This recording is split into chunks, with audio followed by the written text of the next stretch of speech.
Кыргызстандагы Википедия кыймылы деп бир иш алып бардык да. Замандын талабына ылайыктуу, компетенттүү, билимдүү адамдарды окутуп өсүрүп чыгаруу да. 2000 бет ошол партитураны скан кылып, ошонун баардыгын мындай кичинекей компакт дисктерге жаздырып, анан музыкалык Бишкек шаарындагы Кыргызстандагы музыкалык мектептердин баарына бекер таратканбыз да. Элестетсеңиз, бир эле адам барды, бир үй бүлөнү өзгөрттү.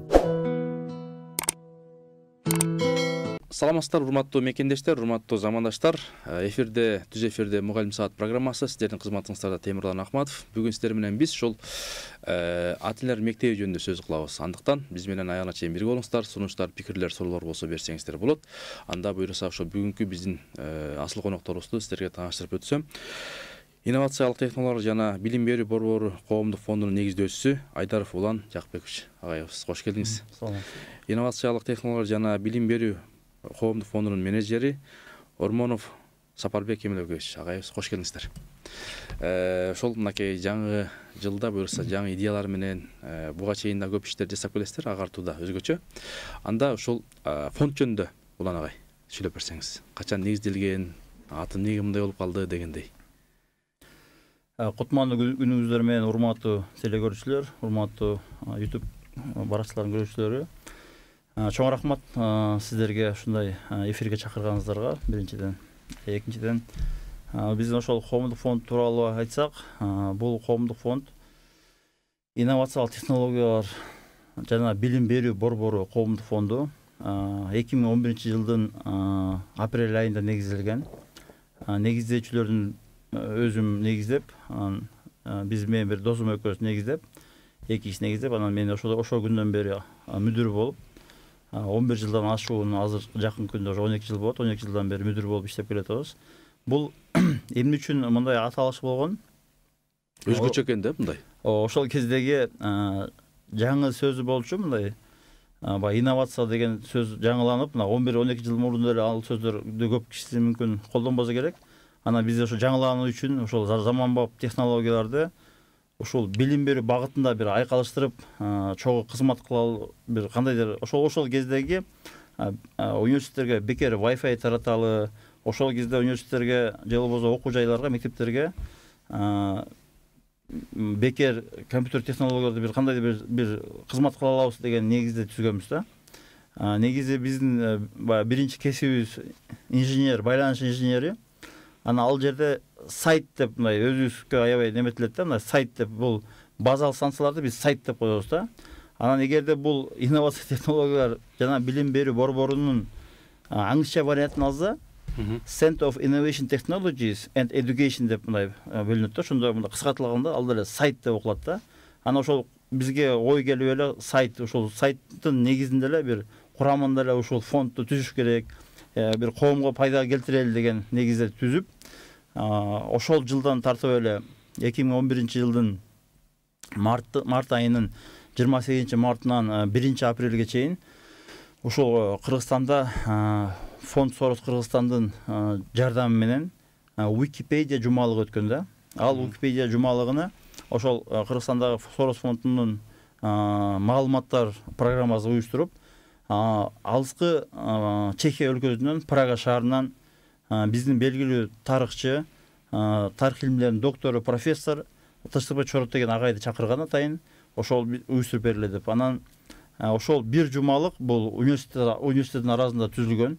Нарын шаарына да биз ошол жумалыктын ичине барганбыз, Манас университетине барганбыз, бул жерде Кыргыз техникалык университетине барганбыз, Улуттук университетке барганбыз, анан тышкары эл аралык университетке барып, ошол бир жуманын ичинде ошол иш-чараларды уюштуруп, ошол негизинде ошол иштердин алдында жүргөн да. Анан Википедия кыймылы деп 2011-2012 жылдары түзүлүп, ошол Википедия кыймылынын ошол координаторлордун бири биз болуп, нерде ал жерде Чоройбек Саданбеков деген жигит биздин ошол биздин кесиптеш, ошол киши чогуу болуп, ал жерде Аида Бишкек деген айым бар эле. Ошол Сорос фонд Кыргызстан коомдук фондунун информациялык маалымат ошол программасынын координатору, ошол кездеги мүдүрү Лира Самукбаева деген эжеке бар эле. Анан Ысык көлдөн Тынчтыкбай Жанадыл деген ошол бешөөбүз жюри болуп атайын ошол бир коомдуу бир уюм түзүп, анан ошол 2 жыл аралыгында ошол Кыргызстандагы Википедия кыймылы деп бир иш алып бардык да. Ал деген сөз деген ошол март айында 2011-жылы 1386, анан азыркы күнгө чейин эсимде 1386 эле макала бар эле. Ошол кыргыз контенттүү, именно ошо кыргыз тилдүү контенттегичи. Анан ушуну биз жайылталы. Ал жерде мындай туура түшүнүк ичиндеги толтуруулар дагы бир аз туура эмес болгон. Анан ошол Тынчтыкбай агай атайын өзүнүн баягы ал киши аябай жазат да, жазып.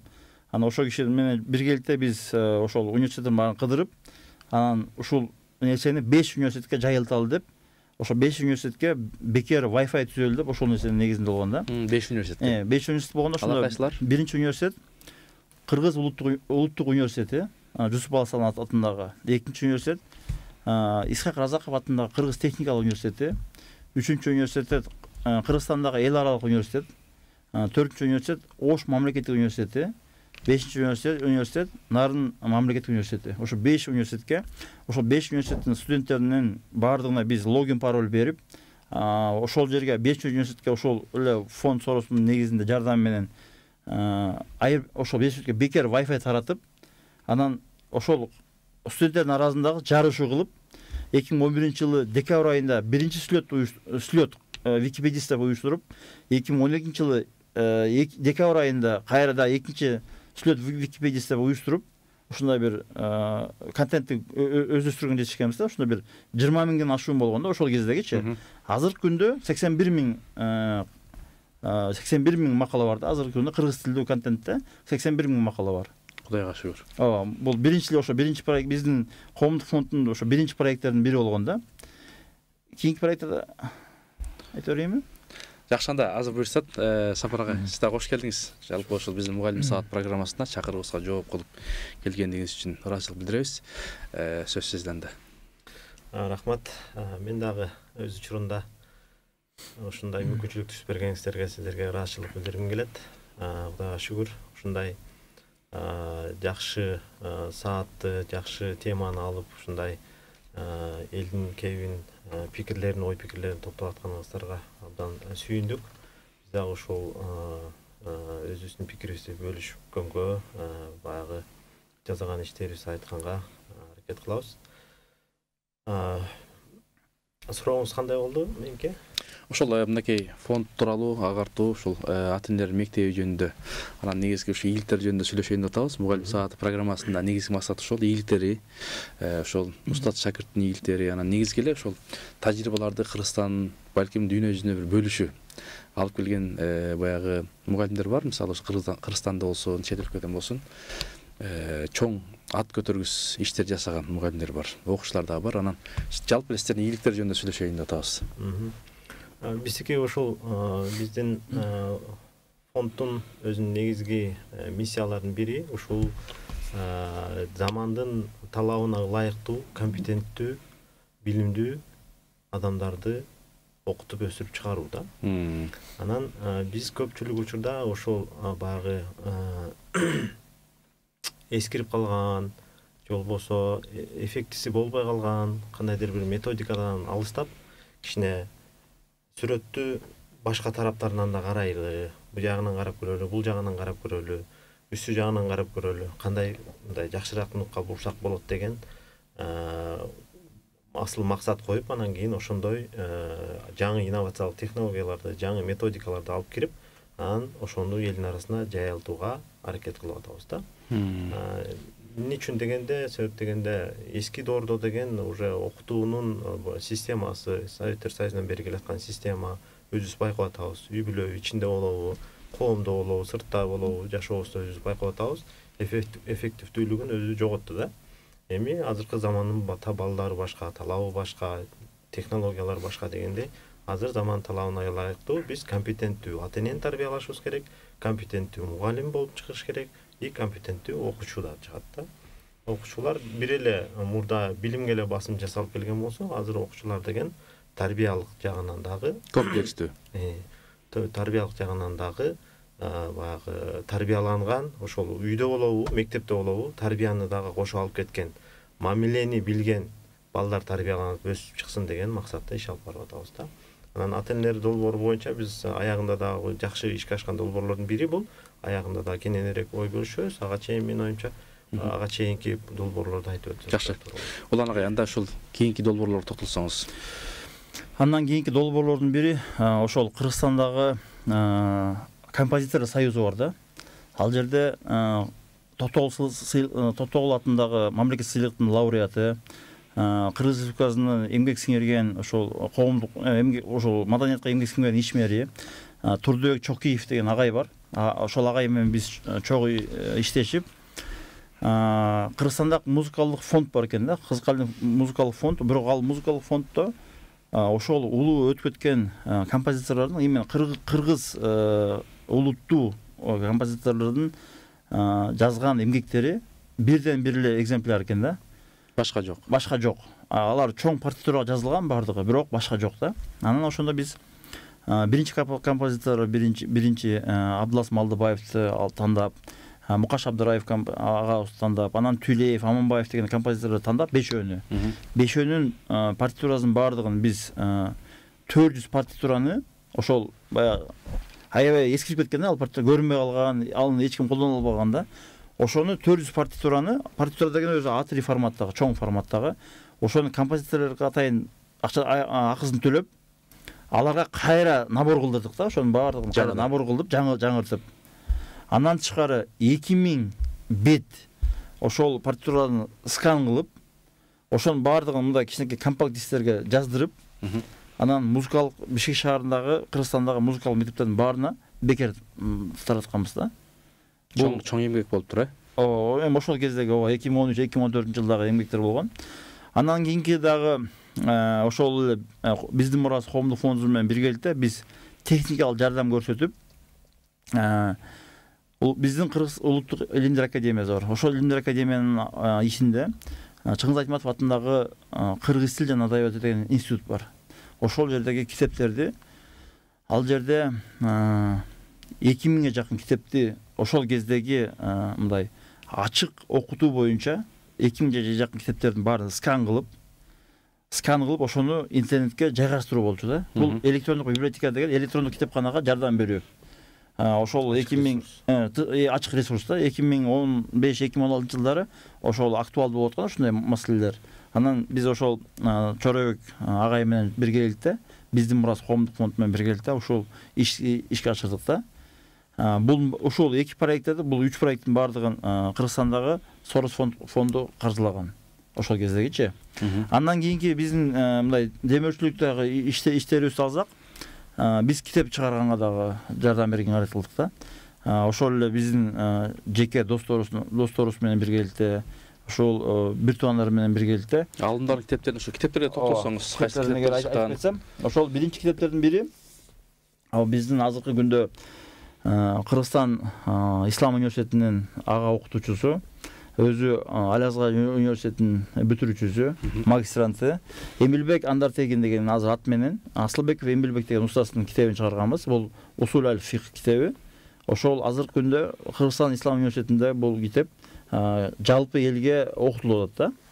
Андан кийинки китеп бул жерде жаштарга белек деген ат менен бул китеп негизи ыйык Кур'ан-ы Каримди үйрөнүүчүлөргө ичинде кандай кылып жеңил үйрөнүүчүлөргө тамгаларынан баштап үйрөтүлүүчү китеп да. Жаштарга белек деген китеп да. Түзгөндөр ким?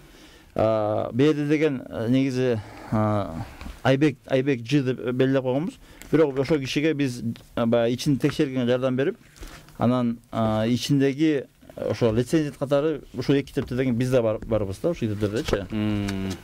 Бардыгы бул мусулман муфтияттан өткөн китептер. Бардыгы муфтият Кыргызстан мусулмандар диний башкармалыгынын ошол тарабынан баары тастыкталып, ушул китептердин баары тастыкталган да, уруксат берилген. Жакшы, сонун.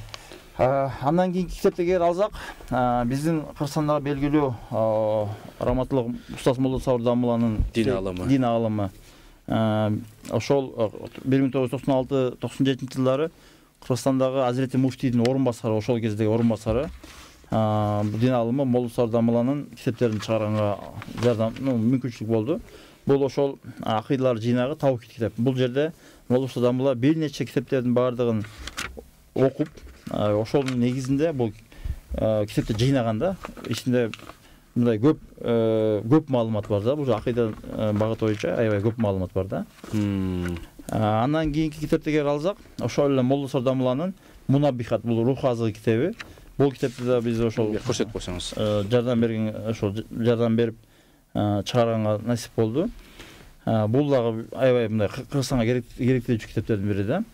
Анан биздин ошол Ал-Азгар университетинин бүтүрүүчүсү, оң кырааттын ээси, устат, ошол устаз Ишматов Абдыкалык Карекенин дагы Тартил деген китеби бул. Бул китепти дагы ошол Кур'ан Каримди үйрөнүүчүлөргө үчүн ичинде араб алфавитин кандай кылып окулуш керек экен ошолор боюнча маалыматлаган китеп да булчу. Азыркы күндө бул нерселердин баарын биз дагы башка YouTube каналдарда чыгарып атабыз. Ал Карекен өзү менен. Кийинки китеп бул Жүрдүк Бекен бейиштирген, бул Сауле эже жазды. Ал киши дагы аябай эме болуп, бул жерде дагы ошол коомго пайда берүүчү китептердин бири да. Жакшы, сонун. Алла ыраазы болсун. Ушундай буйрса мынакей баягы эмгек кылса, бул да чоң агартуу. Кудай буйрса мен ойлойм, бул акыркысы эмес. Буйрса да көп китептер чыгарасыздар деген ойдобуз.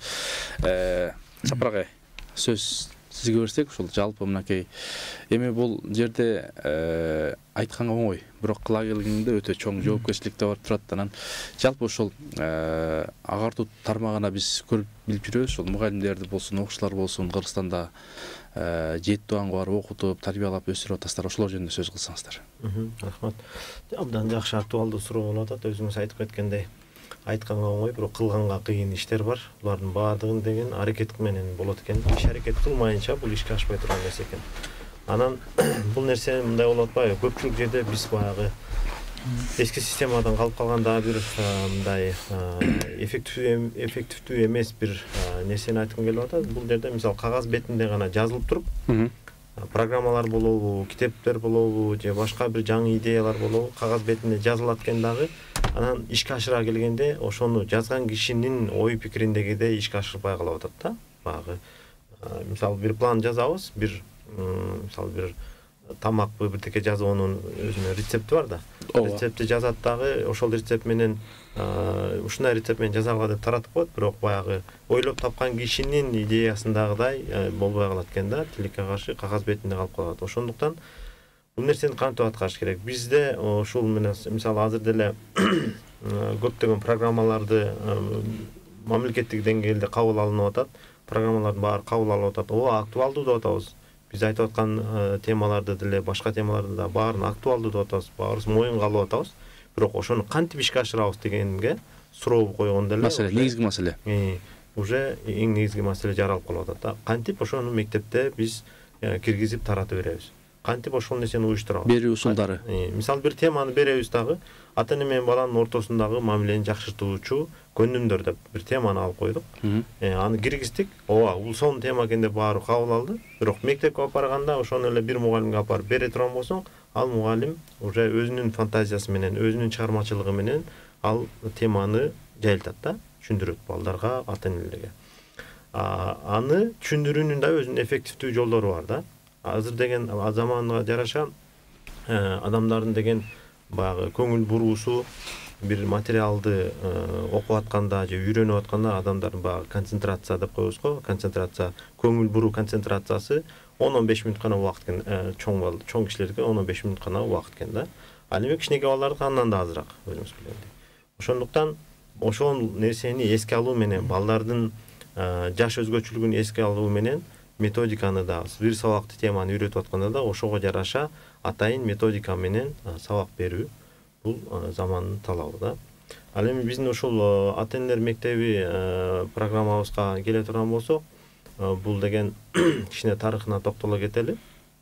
2018-жылы ушу Улан агай экөөбүз ушул маселени буга чейинки эле долбоорлорду иштеп жүргөндө эл аралык уюмдар изилдеп чыгышып отчетторун чыгарышты да.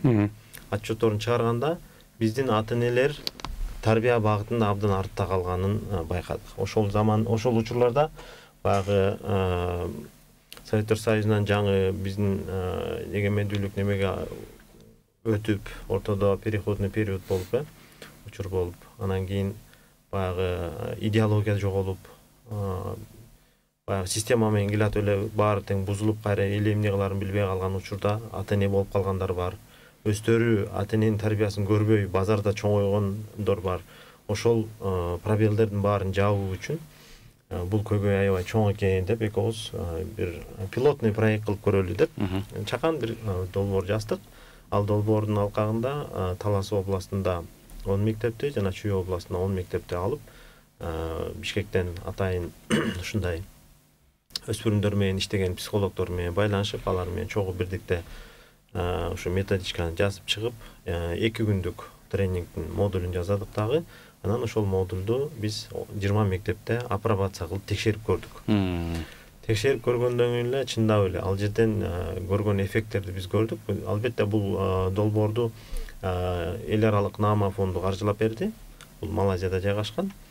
Анан ошол апробациядан өткөрүп атканда ата энелердин, ошо тренингке келип катышкан ата энелердин үй бүлөсүнө барып, ошол бизден үйрөнүп кеткен бир эле методду алып барып үйүнө колдонуп көргөндөн кийин үй бүлөсүндө кандай өзгөрүү болгондорун айтып, абдан кейиштүү да жагы болду, сүйүнүчтүү да жагы болду да. Айтып өтсөңүз.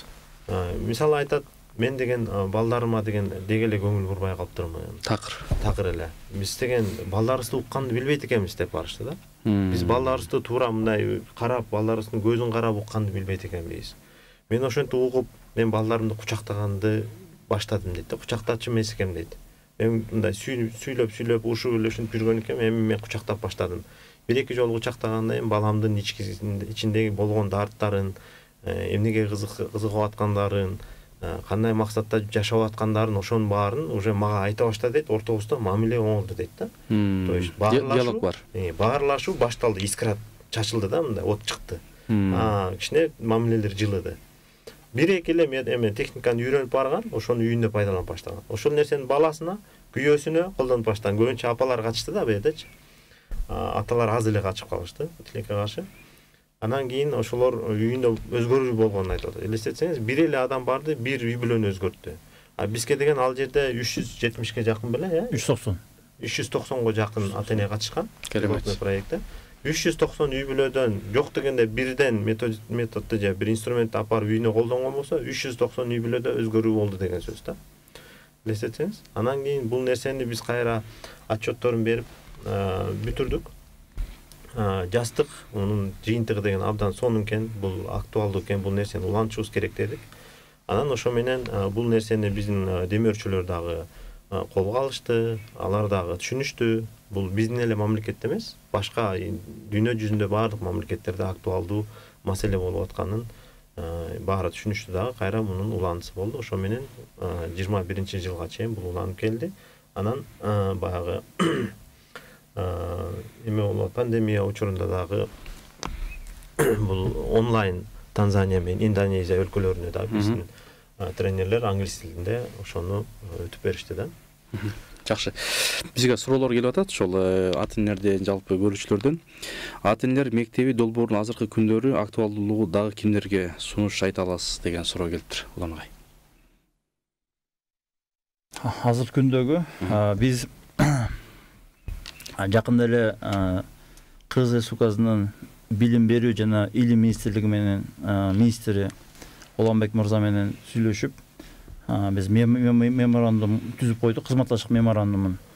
Ошол Кудай буйрса, ошол 2023 жылдан баштап биз Кыргызстандын ичинде, Кыргыз Республикасынын ичиндеги баардык билим берүү багытындагы ошол эле улуттук университеттерге, же болбосо орто мектептерге, профессионалдык лицейлерге, же болбосо чоңдорду окутуу борборлоруна дагы кызматташтыкта өзүнүн модулдук программаларын бердик. Жакын күндө жолугушуулар болот. Бишкек шаарында биз жогорку кеңештин депутаттары менен биргеликте жана Бишкек шаарынын депутаттары менен биргеликте ошол министр мырзанын менен биргеликте 12 январь күнү чоң жолугушуу болот.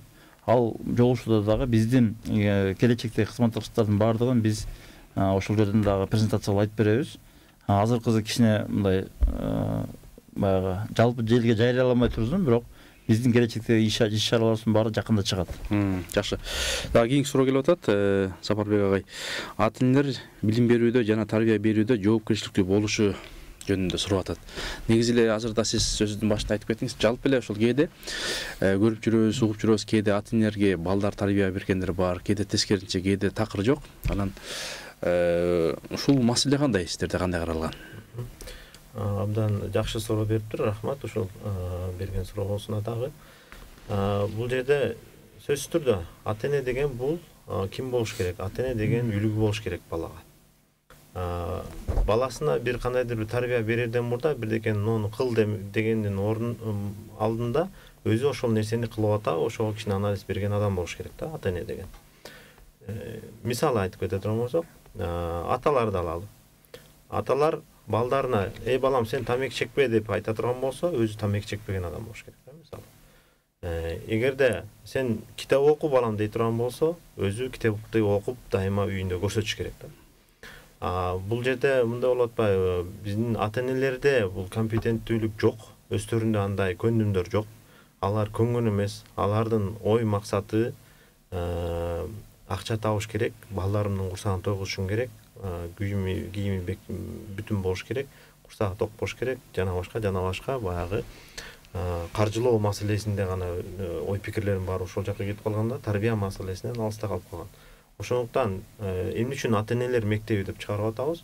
Ошо ата энелерди биз биринчи окутуп, компетенттүү кылып ата энени даярдагандан кийин алар барып тарбия бергенге жарайт деген сөз да. Мисалы баардык эле адамдар мугалим болуп кете албайт. Алар кандайдыр бир 4 жылбы, 5 жылбы окуду, анан кийин жыл сайын алар повышение квалификация кылып, анан кийин барып мектепте балдарга тарбия берип атат, билим берип атат. Ошондой эле ата эне дагы балдарына тарбия бериш үчүн биринчи кезекте өздөрү билим алыш керек. Анан кийин барып балдарына тарбия бериш керек, балдарына кандайдыр бир жолдорду көрсөтүш керек, анан насаат айтыш керек. Жакшы. Анан мынакей биздин ушул студияда жаркырап нур үстүнө нур кошулуп, мына буюрса алган ийгиликтер, грамоталар, сыйлыктар турат. Урматтуу агайлар, эми биз билгенибиз, сураганыбыздан ушул 3/1 бөлүгү эле келиптир. Бул жерге батпайт. Сыйлыктар куттуу болсун. Анан ушул сыйлыктар жөнүндө токтолуп кетсеңиздер. Өзү негизи кээде ушул кичинекей бир барак, бирок адамдын иштөөсүнө шык берет, абдан мындай жан дүйнөгө да бир өзгөчө бир жаңылык. Анда ушу токтолуп кетсеңиздер. Чоң рахмат, ошол жакшы суроо болот. Эми биз баарын алып келе алган жокпуз. Бул жерде ошол биздин акыркы бир 5 жылдан берки кылган эмгектердин негизинде ошол 5 жылдан берки биздин эл аралык демөөрчүлөр менен же кыргыз мамлекетинин ичиндеги өнөктөштөр менен иштешкендердин арасындагы болгон бул сыйлыктар. Биз бул жерден ошо эң баалуулуктар деп айтабыз. Бул Бишкек шаарынын ошол кездеги аткаруучу мэри Түлөбаев Балбак Зарлыкович берген, ошол биздин фондко ыраазычылык билдирип, анткени ошол сиздердин кылган эмгегиңиздерди баалап деп, ошол негизинде биздин фондко берилген сыйлык. Ошол эле учурда, ошол эле Бишкек шаарынын шаардык кеңештердин немеси, бул мага берген сыйлыгы Бишкек шаардык кеңештин ардак грамотасы да. Бул баягы сыйлыктардын жогоркуларды эге айтсак, андан тышкары бизде Кыргызстан ичиндеги белгилүү жана эл аралык демөөрчүлөр менен иштешебиз. Бул жерде ошол көбүнчөсү ата энелер мектебинин алкагында ыраазычылык билдирген баракчылар бар, баары көбүнчө ардак грамоталар бар. Андан да тышкары биз мындай айтканда баягы майып жаатында дагы мүмкүнчүлүк чектелген мекенештер менен иштешебиз. Алардын да өздөрүнчө берилген ыраазычылык каттары бар. Бул жерде дагы ошол мисалы үчүн психологик жактан мүмкүнчүлүк чектелген дагы иштешебиз. Бул ардак грамота ошол Кара Балта шаарынан берилген. Баракелде. Демек бардык катмарда да камтыйт этесиздер да. Биздер ошол аракет кылып, биз бардык катмар менен. Андан тышкары биз азыркы күндө Германия мамлекетинин DVV International деген уюму менен, ал уюм дүйнө жүзүндөгү 40 мамлекетте иш алып барат. Ошол чоңдорду окутуу боюнча биз иш алып барып жатабыз. Андан тышкары азыркы күндө Азия, Тынч океан өлкөлөрүн камтыган 40 мамлекетти бириктирген АЗБА деген уюм бар. Ал уюмга да биз мүчөлүктөбүз. Андан тышкары Европа мамлекеттеринде, Латин Америка мамлекеттеринде, Түндүк Америка мамлекеттериндеги да ИКАЯ деген дагы ошол билим берүү багытындагы чоң уюм бар. Ал уюмга да биз мүчө болуп, ЖИА бизнес ассоциациясындагы мүчөсүбүз, биздин официалдуу эмебизчи, сертификатыбыз. Андан тышкары да биздин меморандумдар көп, кызматташуу меморандумдар аябай көп. Биз ошолор менен иш алып барабыз да. Жакшы, баракелде. Куттуу болсун. Буюрса 23-жылдагы ошол мөмөлүү жылдардан болсун. Суроолор өтө көп келип атат. Убактыбыз барган сайын карып баратат. Көптөгөн ата-энелер балдар кыздарын жеке мектептерге берип койгон учурлар дагы бар. Бирок ал балдар кыздарга мугалимдер кандай мамиле кылуусу зарыл дейт. Жеке мектептерге азыр бизге мындай кээде жакшы мектептер бар, бирок чектелүү орундары. Анан жалпы эле ушул жеке мектептерге барган балдар же болбосо сиздерден алган талим тарбия кандай болот? Жеке мектептерге эмне себептен келечекте бир мындай мектеп ачсак деген бир чоң ата-энелер мектеби кандай пландарыңыздар барбы? Биздин максаттарыбыздын бири. Таристе сурап атат окшойт. Биздин максаттарыбыздын бири. Ошол албетте биз жеке мектептердин жасап аткан иштерин сындай албайбыз. Себеп дегенде жеке мектептердин ачылышы бул замандын талабы. Замандын талабы. Эмне себептен Бишкек шаары, Ош шаары, чоң шаарларды ала турган болсок, мектепте окуучулардын саны абдан көп мамлекеттик мектептерде. Ошондуктан мисалы ата-эне эртең менен кечке чейин жумушта боло турган болсо, балдары түшкө чейин барып келет мамлекеттик мектепте. Түштөн кийин 3-4 саатка барып келет, андан башка убактысында балдар бош эле отуруп калып атат да. Ошол себептен жеке менчик мектептердин дагы баягы эртеден кечке чейинки балдарды түшкө чейин сабак окутуп, түштөн кийин ар кандай курстарды, баягы кошумча сабактарды киргизүү менен аларды алаксытып, алардын баягы дагы кошумча көнүмдөрүн өнүктүрүү үчүн иш аракеттерин, далаалаттарын кылышып атат. Бул жакшы жеке мектептердин жасап аткан иши. Эми ал жерде суроого келе турган болсок, ал жерде эме деп атпайбы, кандай мамиле жасалыш керек балдарга депчи. Бул жеке мектеп болобу, мамлекеттик мектеп болобу, айырмасы жок. Бул жерде балдар деген биз мисалы адам баласы өзү багы комфорт, жакшы нерсеге баарыбыз жакшы көрөбүз да. Ошондой эле балдарда дагы ар бир балада ошондой комфорт шарт болуш керек мектепте. То есть мектепке кызыгуу менен, сүйүнүү менен бара тургандай абалда болуш керек. Ушундай мамиле болгон учурда гана балдар билимге кызыгат. Азыр билим биринчи орунда эмес, эң биринчи орунда мамиле болуп калды да. Биринчи мамилени мугалим бала менен түзө билсе, бала кызыгат, андан кийин билимди өзү эле алып кетет ал. Себеп дегенде билим берүүнүн булагы азыркы мезгилде мугалим эле эмес, билим берүүнүн булагы абдан көп.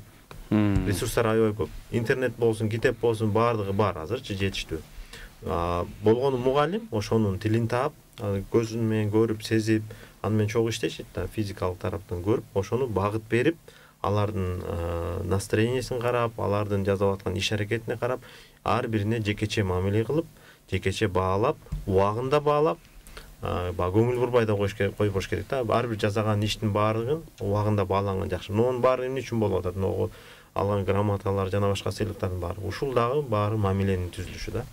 Эгерде ушул нерселер берилбесе, убагында бирөөгө рахмат айта албасак, жасаган ишибизге мисалы балабыз бир сонун бирдекен жасап келе турган болсо, ошону убагында жакшы азаматсың, сен ушуну абдан жакшы жасапсың, мына жери мындай кылып жасапсың деп ошону жасаган нерсесин баалай билсек, анда балада дагы шыктануу болот, дагы окууга болгон мүнөзү өсөт да. Кызыгуусу артат. Ошондуктан ар бир мугалим балага биринчи мамилени тапканды үйрөнүш керек. Балдарды уга билип, ошолорду баалай билген мугалим болуш керек деп айтат. Жакшы. Сөзүңүзгө озуңузда баягы өткөндө бир конок келип айтат да, ошол эң нарында болгон окуя экен. Анан 18 мектептен балдар чогулттук дейт. Анан мектеп жетекчи мугалимдер менен жанагы эң тентек балдарды алдык дейт да. Анан ошолор бер десек сүйүндү дейт. Ала кой, Кудайга шүгүр депчи. 2 айдын ичинде баягы балдарды мындай сиз айткандай жакшы мамиле жасап, Кыргызстандын баардыгын кыдыртып, анан баягы балдар эң алдыңкы балдар кыздар болду дейт да. Ошол сыяктуу сиз негизги маселени айттыңыз да, азыр тилекке каршы кээде бир окуучунун айынан ошол бар, окуучу жаман же болбосо мугалим жаман болбош керек да. Ооба. Улан агай, сиздин кошумчаңыз кандай? Сапар агай туура эле айтып кетти бардыгын. Ошол биздин жана айтылгандай эле 2018-жылкыдан бери жазып келаткан биздики модулдук иштери аябай эле көп. Анан бул жерде бир эле ата энелер мектебин алганда эмес, башка да проекттерибиз бар. Анан биздин ошол азыр эфирден кийинби же эфирден кийин биздин өзүнүн телефондук биздин маалымат каражаттары эфирге берилет.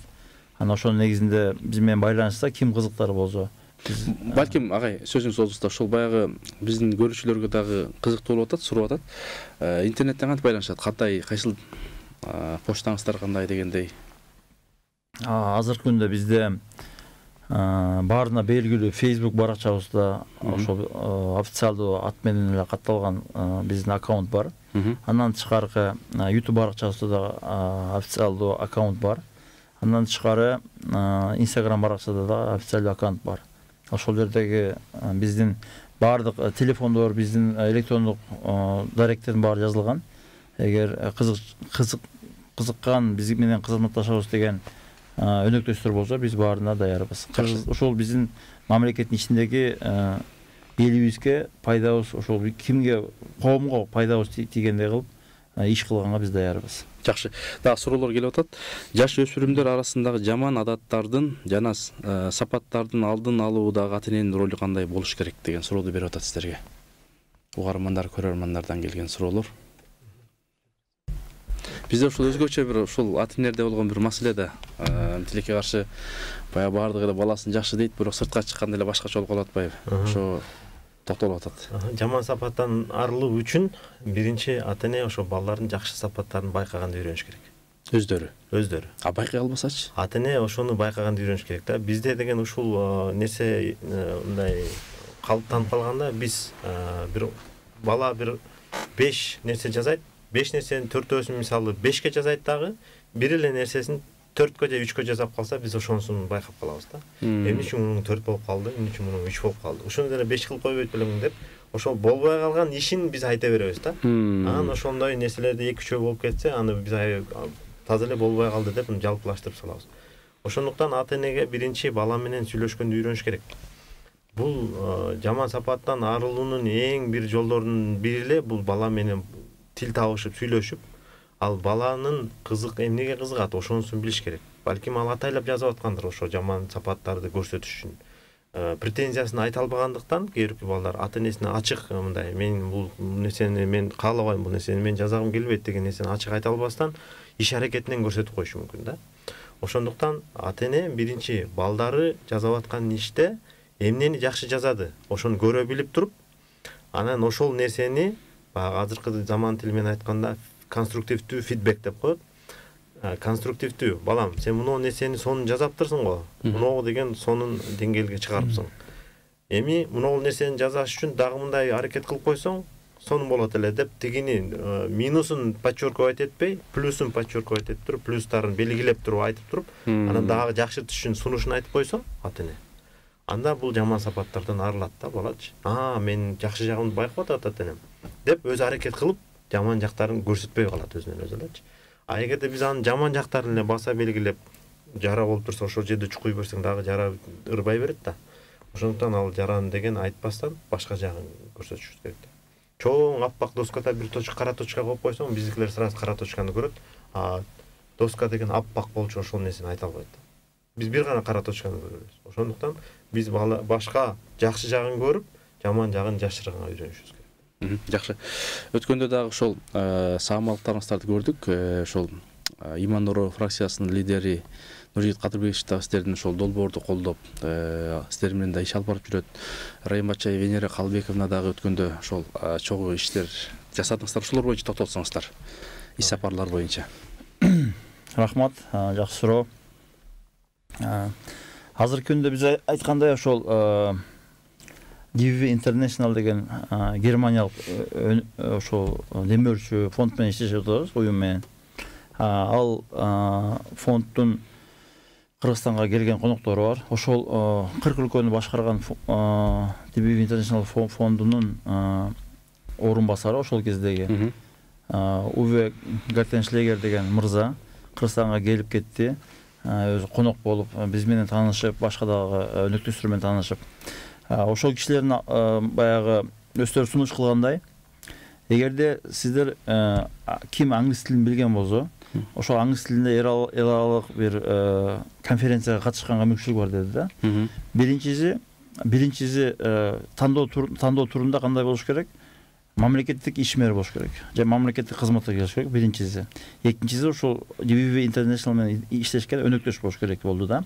Ошол кезде бизге бул насип болуп, биз Нуржигит Кадырбекович агайды, жогорку кеңештин депутаты агай менен биргеликте ошо Грузия мамлекетине барып келгенге мүмкүнчүлүк болду. Ал жерде 9 мамлекеттен катышкан ошол чоңдорду окутуу боюнча ата-энелер мектеби же чоңдорду окутуу боюнча алкагында чоң эл аралык конференция болду. Конференцияда көп маселелер талкууланды. Ал конференциянын жыйынтыгында биз деген өзүбүзгө көптөгөн бир баалуулуктарды ала алдык. Анан жакын күндөрдө сиз айткандай ошол Венера Раймачева эжекебиз менен биргеликте жана Жанар Акаев мырза менен биргеликте, же мурдагы депутаттар менен биргеликте азыр Кыргыз Республикасынын билим берүү мыйзамы кайра иштелип жатат да. 2022-жылдын апрель айынан бери баягы рабочий группа деп коет бул. Ошол жумуш топ түзүлгөн. Ал жерде 130га жакын эксперттер бар. Ошол эксперттердин арасында биздин дагы, биз менен иштешкен дагы биздин эксперттер да бар. Ал жерде ошол билим берүү багытындагы мыйзам кайра иштелип жатат. Ошол мыйзамдын алкагында дагы бир аз жакында кабыл алынса, көп иш-чаралар аткарылат да. Анан ошол эжекелерге, агаларга баарына биз ыраазычылык билдиребиз. Азыркы күндө ошол иштер аябай катуу жүрүп аткан учурда. Сонун, жакшы. Кийинки суроолор дагы келип атат. Суроолор өтө көп болуп атат. Биздин убактыбыз барган сайын ошол карып баратат. Мугалимдер үчүн ата-энелер жаман, душман же жакшы дос боло алат. Акыркы 10 жыл ичинде мен бир нече иштеген оор ата-энелердин, ошондой эле мыкты ата-энелер көп. Тагыраак айтканда ошол баягы биздин пандемияда да билинди окшойт да. Балдарды же мугалимдердин кадыр баркы, ушуларга токтолсоңуз Сапарагай. Кээде мисалы бир ата-энени көрүп эле мындай жаман деп койгонго да болбойт экен. Өткөндө бир мектеп жетекчиси айтып атат. Жалаң эркек ата-энелер менен иштешет экен ал киши. Эже. Анан кээде мындай ата-эне чакыра албайсың го. 100% эмес, 20-30% келет дейт да. Ушундай иштердин ыкмаңыздар кандай мектепте? Иштөө. Аябай жакшы суроо берилиптир. Бул жерде мындай да.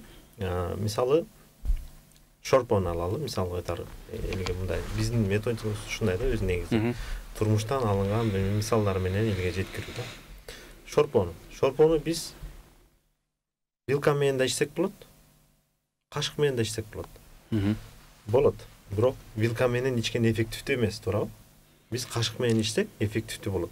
Кашыктын өзүнүн размери да бар. Оозго бата тургандай чоң кишилерге, балдарга өздөрүнө ылайыктуу бир кашык болуш керек да, ыңгайлуу кашык болуш керек.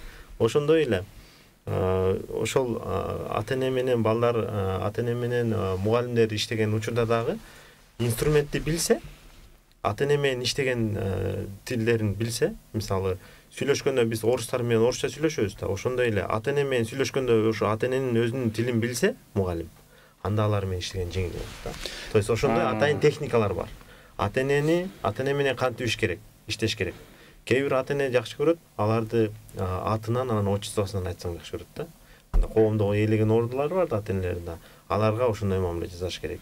Бирөө бар, базарда баалуулуктар алар үчүн эме да. Ага деген мисалы акча маселеси тууралуу же кандайдыр бир нерселерди ага жоопкерчилик берип коюп, ушул нерсени сиз жакшы жасайсыз деп ага өзүнчө бир жоопкерчилик берип койсо. То есть бул жерде баягы проблемный ата-энелер менен иштей турган атайын өзүнүн инструменттери бар да. Ошол инструменттерди мугалим үйрөнүп алса, бул жерде мугалимдер үчүн жеңил болот деген да, эффективдүү болот иштеген.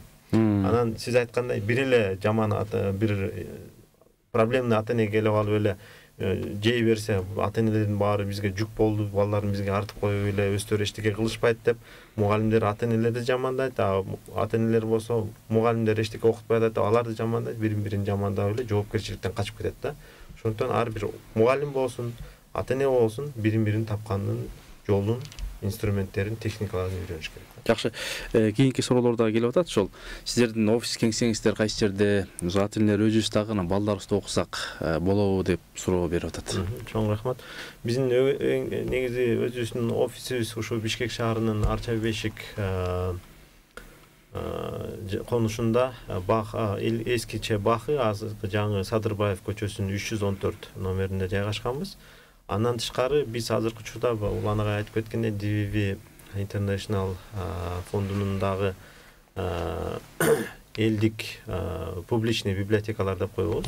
Китепканалар менен да биргеликте иштешип атабыз. Бул библиотекалар Кыргызстандын баардык жерлеринде бар. Биз ошол библиотекалар менен биргеликте биздин мастер-класстар ошол библиотекаларда жерлерде өтүп турат.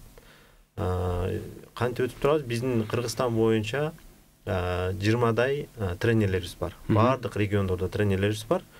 Кайсыл библиотекадан бизге баягы ата-энелер топтолуп калды дей турган болсо, биздин тренерлер барып, ал жерде 1,5 саат, 2 саатка чейин бекер мастер-класстарды өткөрүп. Бекер. Ооба. Сонун экен, Анан эми мастер-класстан өткөндөн кийин анан алар кызыккандар болсо, толук кандуу 2 күндүк, 3 күндүк тренингтерибиз болот. Ошолорго жазылып, ал жерде уже акча төлөп катышышат. Жакшы. Биздин ошол 5 мүнөттөй убактыбыз бар экен, Улан агай, Сапар агай. Баягы эфирди жаңы эле баштадык эле. Урматтуу көрүүчүлөр, угармандар, Мугалим саат программасы да соңуна келип баратат. Жалпы эми Кудай буйрса алдыда койгон максаттар жөнүндө мына 23-кө да келип алдык. Ошол кайсы жерлерде ошол ата-энелер мектеби, сабактар же болбосо алар менен байланыш, окуучулар менен да кандай иш-аракеттер бар? Келечек пландар жөнүндө сөз кылсаңыздар, жыйынтыктап. Чоң рахмат, аябай кызыктуу эфир болуп жатат. Чоң рахмат ушундай суроолоруңуздарга, бизге уюштуруп чакырып бергениңиздерге. Биз жана эле айтылгандай ошол ата-энелер мектебинин алкагында эгер ала турган болсок, азыркы күндө Кыргызстанда 2270ден ашык мектеп бар. Ошол мектептердин арасынан азыркы күндө биз өткөргөнү бир 20 мектеп. Андан тышкары бул да ата-энелер мектебинин алкагында Гапыр агай Мадаминовдун дагы өзү энелер мектеби деген бар. Энелер мектебинин алкагында алар 79 мектепти ушундай пилоттук негизде өткөрүп жатышат. Бирок алар энелер мектеби деп чыгышкан, бирок азыркы күндө баардыгы эле актуалдуу болуп, ата-энелер мектебине айланды. Кыялбек Акматов деген агай бар, ал агайдын дагы аталар мектеби деген өзүнүн бир китепчеси бар эле. Азыркы күндө экөө тең бар экен да, ата-энелер мектеби. Анан биздин бир аз өзгөчөлүк деп деле айта алабыз. Бизде башында биз 2 күндүк ошол тренинг курсту атайын даярдаганбыз да. Бул жерде аябай ичине көп камтылган материалдар аябай көп. Андан кийин жакшыртуу максатында биз 3 күндүк тренинг курс дайындадык. Ошол 3 күндүк тренинг курстун алкагында биз билим берүү жана илим министрлиги менен биргеликте жакын күндөрдө алардын иш пландарына киргизип, ошол Кыргызстандын Бишкек шаарынан баштап ошол мектептерге же Чүй областына бизге берилген мектептерге биз уюштуруп баштайбыз. Анан жыл аягында ошол жыйынтыгы эффективдүүлүгү билинет да. Жакшы. Анан бияктан да сурап атат Сапар агай, ошол жанагы колдонмо методика ыкмалар китептер болсо, дагы кайсыл жактан табабыз? Китеп дүкөндөрдө барбы? Анан интернеттеги окуучуларга, мугалимдерге эмнелер бар деп сурап атат. Албетте жана мен айтып кеткендей эле, маалымат булактары абдан көп азыр болгон. Ошол нерсени багы медиа сабаттуулук деген нерсе кирип атпайбы? Ошол нерсени дагы биз эске алышыбыз керек да. Кайсыл маалыматтарды биз алып колдонсок болот. Кээ бир маалыматтар багы жакшы маалымат болгон менен анын аркасында кандайдыр бир эмеси таасири башка жака алып кетип калышы мүмкүн да. Ошондуктан ошол нерселерди сурап билип, эксперттерден же болбосо ошондой консультанттардан билип сурап алып колдонгондор жакшы. Ошондуктан бул жерден биз баардыгын айтып кете албайбыз. Мүмкүнчүлүк болсо ошол биздин телефондорду берсек эфирден тышкары, анан ошондо ошол жактан кененирээк жооп берсек. Анан дагы бир нерсени унутуп кетиптирмин, эгер айтып коеюн. Азыркы кезде ошо ата-энелер мектебинин алкагында биз Улан агай айтпай туралы дедиле, бирок мындай чекесин чыгарып айталы. Концепцияны кичине жаңыладык. Себеп дегенде бул жерде мамиле эле эмес, ата-энелер баары бир деле финансылык жактан аксайт экен да. Финансылык жактан аксайт экен. Эгер финансылык жактан өзүнүн муктаждыгын жое албаса, алар башка жака мындай кадам жасап бара албайт экен. Ошондуктан ата энелер мектебинин алкагында биз ушул финансылык сабаттуулукту да киргизебиз, андан тышкары медиа сабаттуулукту да ошол жака киргизебиз да. То есть бул баардыгын камтыган, ошондо ата эне компетенттүү ата эне боло алат. Жакшы, биякта дагы ошол сиздин жообуңузга ылайык эле суроо келип атат. Балким кошо кетесиз. 6 балам бар. Компьютер курстар барбы, окусак болобу деген суроо. Бар, компьютер курстары биз жакында эле ошо компьютерлерди алдык. Буюрса бир 4-5 компьютерлүү болуп калдык уже. Баягы ноутбуктар, баягы стационар компьютерлерибиз бар, бирок ноутбуктарды алып ошого жараша баягы компьютердик негиздерди, анан медиа сабаттуулукту, андан тышкары аягында программирование боюнча дагы сабактар өтүлөт. Баракелде. Улан агай, анда жалпы эл журтубузга биздин ошол Марванын көрөрмандарына, ошол насихаттын угармандарына жыйынтыктоо каалоо тилегиңиз болсун.